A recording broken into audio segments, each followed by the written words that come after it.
पुरानी है और दुनिया की सबसे रद्दी भाषा है अंग्रेजी, जिसकी कोई अपनी व्याकरण नहीं है जो शुद्ध हो और ठीक हो। आपको एक उदाहरण देता हूं।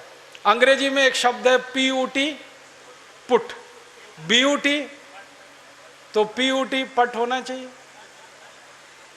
CUT कट, BUT बट, तो PUT पट।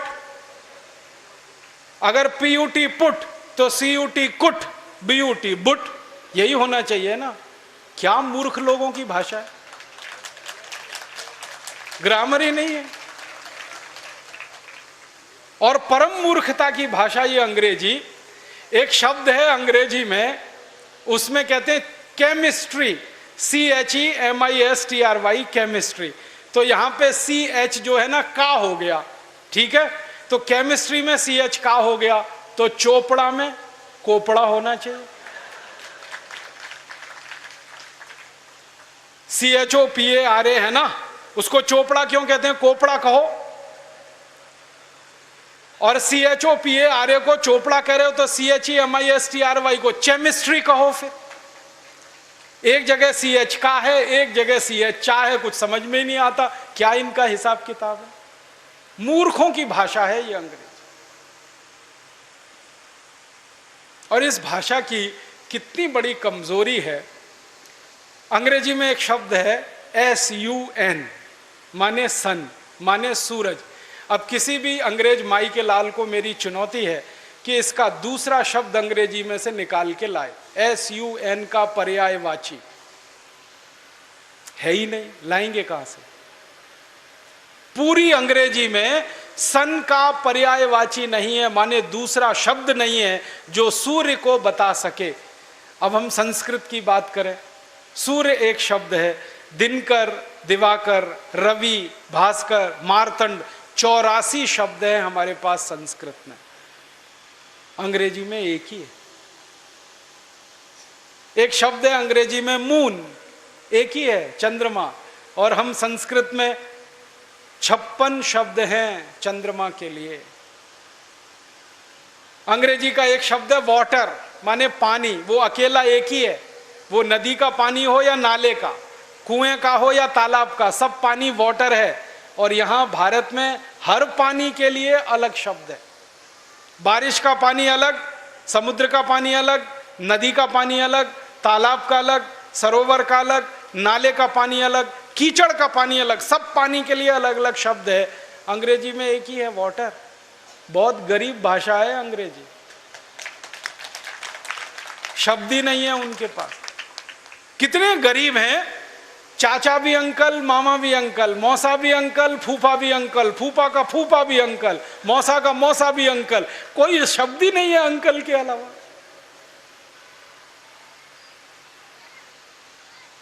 और चाची, मामी, मौसी, सब आंटी, कोई दूसरा ही शब्द नहीं है उनके। हम तो मूर्ख लोग इस अंग्रेजी में फंस गए।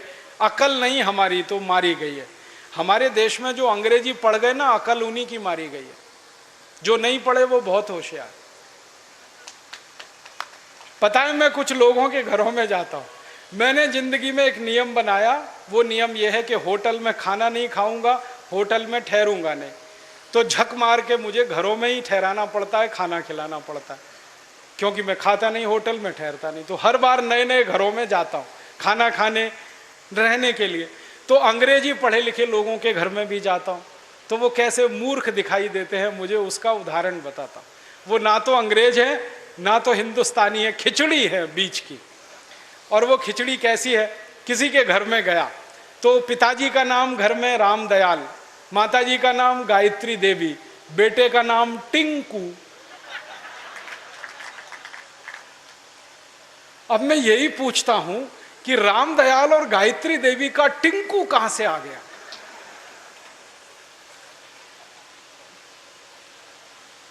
फिर मैं उनको पूछता हूं, आपको मालूम है टिंकू का अर्थ क्या है? उनको नहीं मालूम। नाम रख लिया बच्चे का टिंकू, अर्थ नहीं मालूम। ऐसे मूर्ख लोग, अर्थ मालूम नहीं, नाम रख लिया टिंकू टिंकू टिंकू। फिर डिक्शनरी खोल के दिखाता हूं उनको। अंग्रेजों की सबसे पुरानी डिक्शनरी है वेबस्टर डिक्शनरी। उसमें टिंकू का अर्थ है आवारा लड़का।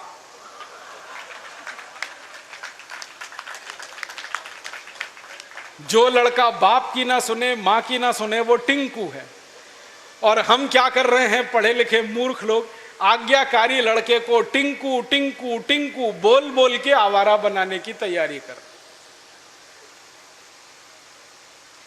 ऐसे अंग्रेजी मूर्खों के घरों में जब मैं जाता हूं तो ऐसे ही नाम मिलते हैं, बबली, डबली, डब्लू, बबलू। क्या मतलब है डब्लू, बबलू, बबली, डबली? डिम्पल, ट्विंकल, कुछ मतलब ही नहीं।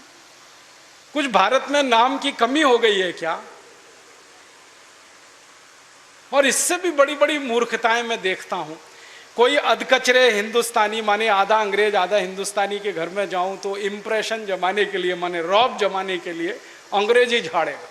हाँ, भले गलत सलत, लेकिन झाड़ेगा जरूर, रौब पड़े उसके ऊपर। वो क्या कहेगा, हिंदी में भी बोल सकता है, वो बात नहीं बोलेगा। वो कहेगा, oh Rajiv Dixit, she is my Mrs. तो मैं पूछता हूं, really she is your Mrs? क्योंकि उसको मिसेस का अर्थ नहीं मालूम। मिसेस का अर्थ जानते हैं क्या है? हर देश की अपनी सभ्यता, अपनी संस्कृति होती है, तो उसमें से निकले हुए शब्द की भी अपने इतिहास और संस्कृति की व्यवस्था होती है। इंग्लैंड की सभ्यता कैसी है मालूम है? इंग्लैंड की सभ्यता में एक सबसे खराब बात है जो आपको कभी पसंद नहीं आएगी, कि वहां एक स्त्री और एक पुरुष जिंदगी भर साथ कभी भी नहीं रहते, बदलते रहते हैं। जैसे हम कपड़े बदलते हैं ना, वैसे वो एक दूसरे को बदलते रहते हैं। एक पुरुष की 20 स्त्रियां हो सकती हैं, एक स्त्री के 20 पुरुष हो सकते हैं। मेरे कई दोस्त हैं इंग्लैंड और यूरोप में जिनकी 40-40 शादियां हुई हैं, 41वीं करने को तैयार है। ये उनके यहां चलता रहता। इसको उनकी भाषा में कहते हैं एक्स्ट्रा मैरिटल अफेयर्स, पर स्त्री गमन पर पुरुष गमन। तो एक पुरुष कई स्त्रियों से संबंध रखता है, एक स्त्री कई पुरुषों से संबंध रखती है। तो पत्नी को छोड़कर जितनी स्त्रियों से संबंध रखने वाले होते हैं वो सब मिसेज में जाते हैं। माने मिसेज का अर्थ है धर्म पत्नी को छोड़कर कोई भी महिला जिसके साथ आप बिस्तर में रात को सोएं वो मिसेज होती है, पत्नी को छोड़कर। अब यहां धर्म पत्नी को मिसेज बनाने में लगे हुए हैं। मूर्खों के मूर्ख पता नहीं कहां से पैदा हो। मिस्टर का मतलब उल्टा है, पति को छोड़कर कोई भी पुरुष जिसके साथ आप रात बिताएं वो मिस्टर होता है। यहां पति को मिस्टर बनाने में लगे हो। छोड़िए इन अंग्रेजी शब्दों को, इनमें कुछ दम नहीं। और एक तो सबसे खराब अंग्रेजी शब्द है, पता नहीं लोग बोलते कैसे हैं उसको, मैडम। आप जानते हैं मैडम कौन होता है? यूरोप में अंग्रेजों की संस्कृति में जहां पर परस्त्री गमन होगा वहां वैश्यावृत्ति होने वाली है कि नहीं? परस्त्री गमन, पर पुरुष गमन, वैश्यावृत्ति चरम पर होगी। तो वैश्याएं जो अपने कोठों को चलाती हैं, अपने वैश्यावृत्ति के काम में लगी हुई वैश्याओं की जो प्रमुख वैश्या होती है उसको मैडम कहते हैं।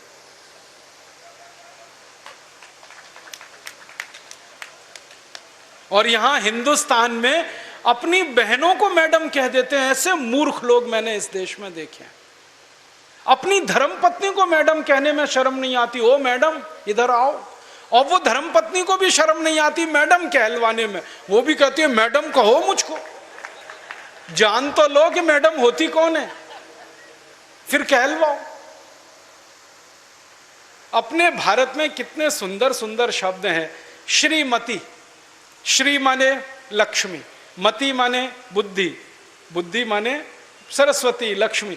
तो जहां सरस्वती लक्ष्मी एक साथ निवास करे वो श्रीमती, उसको हमने मिसेस बना दिया।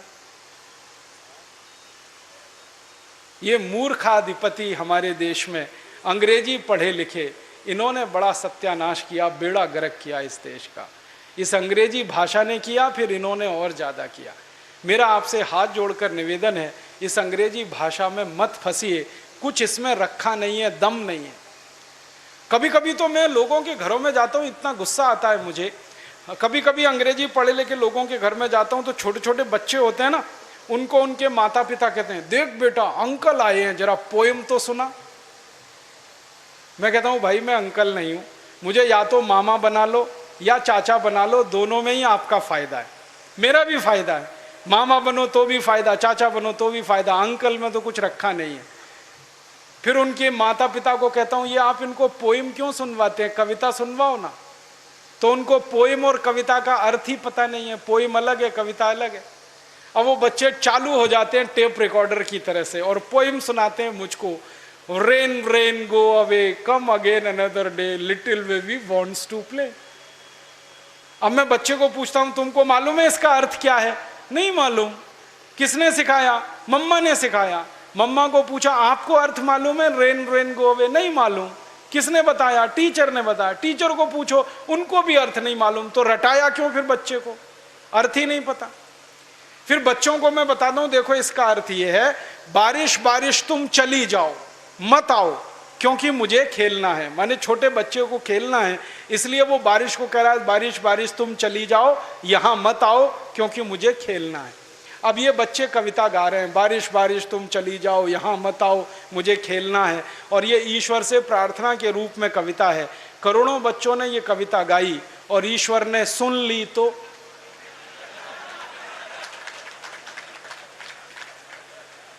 बारिश को वापस बुला लिया। तो क्या होने वाला है? बारिश नहीं होगी। बारिश नहीं होगी तो सूखा पड़ेगा। सूखा पड़ेगा तो आप भी भूखे मरेंगे, मैं भी मरूंगा, किसान भी मरेंगे। इतनी अकल नहीं है हमको, ये रेन रेन गो अवे कितनी खतरनाक चीज है। हमारे भारत में 60% खेती बारिश पर होती है, 40% खेत में ही सिंचाई की व्यवस्था है। जब 60% खेती बारिश पर हो तो बारिश ज्यादा होनी चाहिए इस देश में। ऐसी कविताएं हम बच्चों को क्यों नहीं सिखाते? लेकिन वो कविताएं मातृभाषा में हो सकती हैं, अंग्रेजी में नहीं हो सकते। मैं एक मराठी मातृभाषा की कविता सुनाता हूं आपको, अर्थ बहुत सीधा है उसका। वो कविता है, ये रे पाऊसा तुला देतो पैसा, पैसा झाला खोटा, पाऊस आला मोठा। ये रे माने आओ आओ, जल्दी जल्दी बारिश तुम आओ। पाऊसा माने बारिश। मराठी में कह रहे हैं, बारिश बारिश तुम जल्दी जल्दी आओ, नहीं आओ तो मैं पैसा देने को तैयार हूं, तुम आ जाओ क्योंकि मुझे बारिश की जरूरत है, क्योंकि खेत को पानी की जरूरत है, क्योंकि 60% खेती बारिश पर आधारित है। तो भारतीय कविता बारिश को बुलाने वाली होती है और अंग्रेजी कविता बारिश को भगाने वाली होती है। क्योंकि इंग्लैंड में मौसम खराब रहता है, कभी भी बारिश आती है, इसलिए वहाँ के बच्चे कहते हैं रेन रेन गो अवे, क्योंकि बारिश का कोई भरोसा नहीं।